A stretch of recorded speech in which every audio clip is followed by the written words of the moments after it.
আমার ভাই জনাব গোলাম পরোয়ার সাহেবকে আহ্বান জানানোর পরে যে পরিমাণে উৎসাহ উদ্দীপনা দেখেছি তাতেই আমি বুঝে নিছি আমার অবস্থা ভালো না।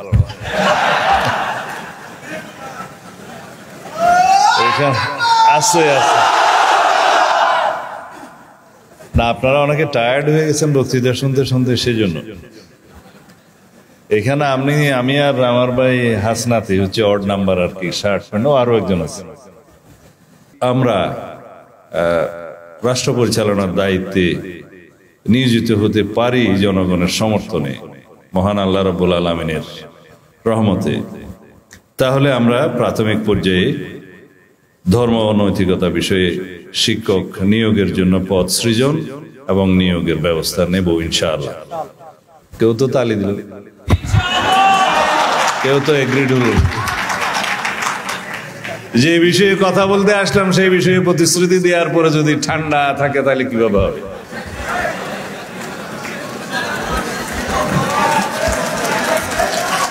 না, এই মজলিসে বোধহয় মাহল আপনার তালি দেওয়ার নয়, তবে আমাদের দেশীয় সংস্কৃতির মধ্যে তালি দেওয়ার একটা প্রচলন আছে।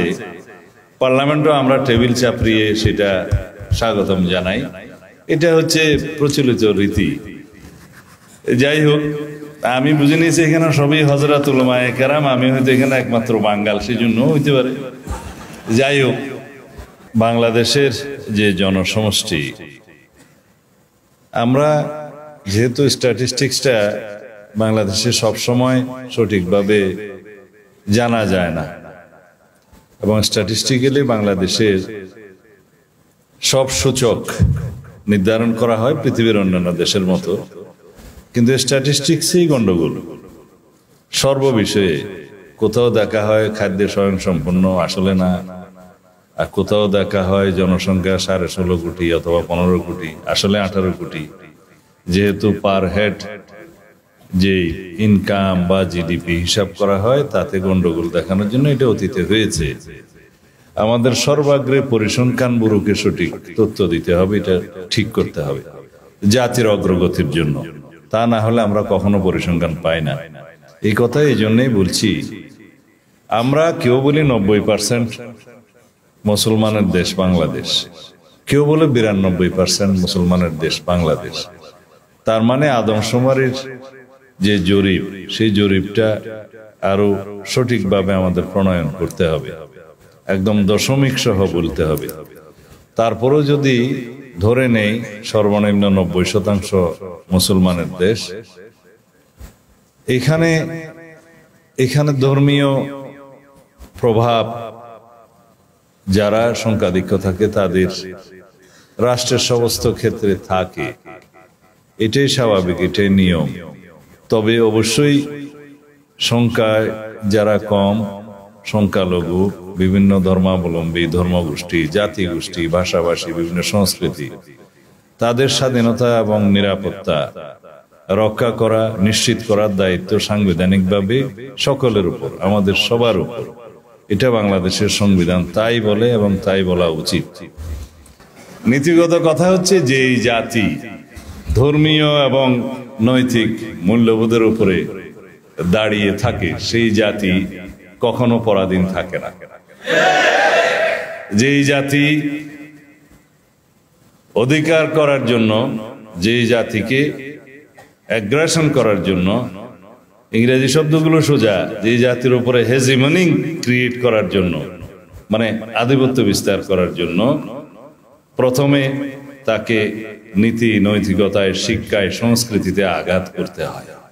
সেটা আমরা আঘাতপ্রাপ্ত হয়েছি অতীতে। বিগত 15 বছরে আপনারা কয়েকটি সংগঠনের কথা বললেন, আমি উচ্চারণ করব না।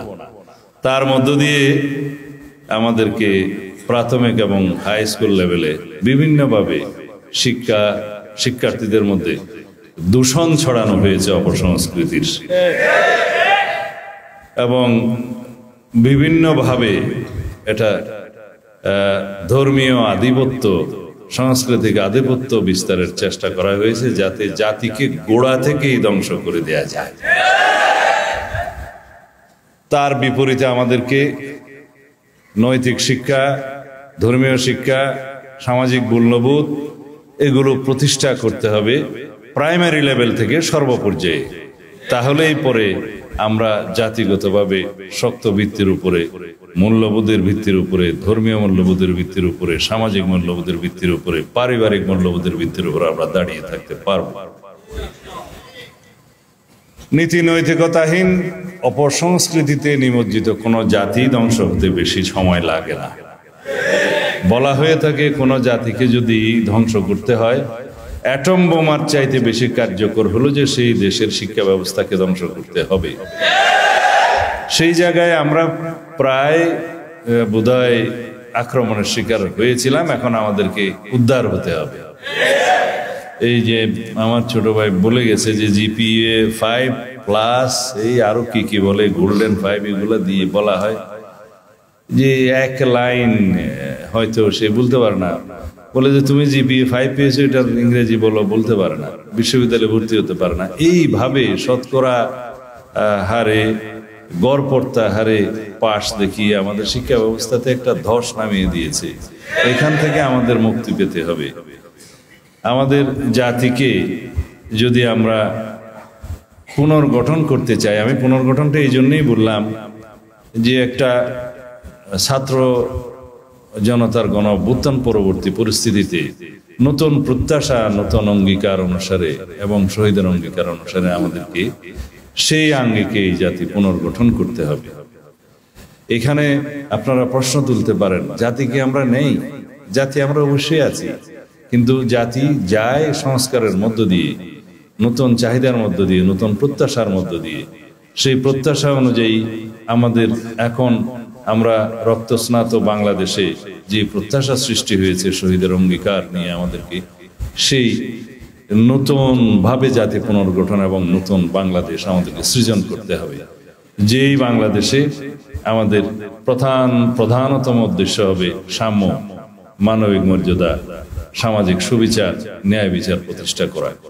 তাহলেই পরে আমরা আমাদের কাঙ্ক্ষিত সংস্কারকৃত রাষ্ট্রীয় গণতান্ত্রিক শক্তি ফিরে পাব এবং আমরা শক্তিশালী ন্যায় বিচার ভিত্তিক গণতান্ত্রিক রাষ্ট্র এবং সমাজ এবং সরকার ব্যবস্থা বিনির্মাণের জন্য সংকল্পবদ্ধ ইনশাআল্লাহ। যদি আমরা সবাই ঐক্যবদ্ধ থাকি তাহলে পতিত ফেসিবাদের কোনোদিন পুনর্জাগরণ হবে না। যদি আমরা ফেসিবাদ বিরোধী জাতীয় ঐক্যকে সমুন্নত রাখি, ইনশাআল্লাহ বাংলাদেশে ফেসিবাদের কোনোদিন উৎপত্তি এবং উৎপাত দুটোটাই হবে না। আমরা যদি ঐক্যবদ্ধ থাকি এই জাতিকে আমরা আমাদের কাঙ্ক্ষিত উন্নতির দিকে, সমৃদ্ধির দিকে নিয়ে যেতে পারবো ইনশাআল্লাহ। সেই জাতি হবে ধর্মীয় মূল্যভিত্তির উপরে দাঁড়িয়ে, শক্ত ভিত্তির উপরে দাঁড়িয়ে, সামাজিক মূল্যবোধের উপরে দাঁড়িয়ে এবং গণতান্ত্রিক সংস্কৃতির উপর দাঁড়িয়ে একটি শক্তিশালী রাষ্ট্র। আমরা সেই দিনের অপেক্ষায় আছি ইনশাআল্লাহ। আমি আমার বক্তব্য আর লম্বা করতে চাই না, শুধু আপনাদের কাছে অনুরোধ রাখবো যেন আমাদের সকল গণতান্ত্রিক শক্তিগুলোর মধ্যে ঐক্য থাকে, সেই প্রার্থনা আমরা করি। আমরা আমাদের মধ্যে যেন বিভক্তি সৃষ্টি করে ফেসিবাদকে সুযোগ এনে না দেই। সেই আল্লাহ রাব্বুল আলামিন আমাদের সেই প্রার্থনা কবুল করুন, আমিন।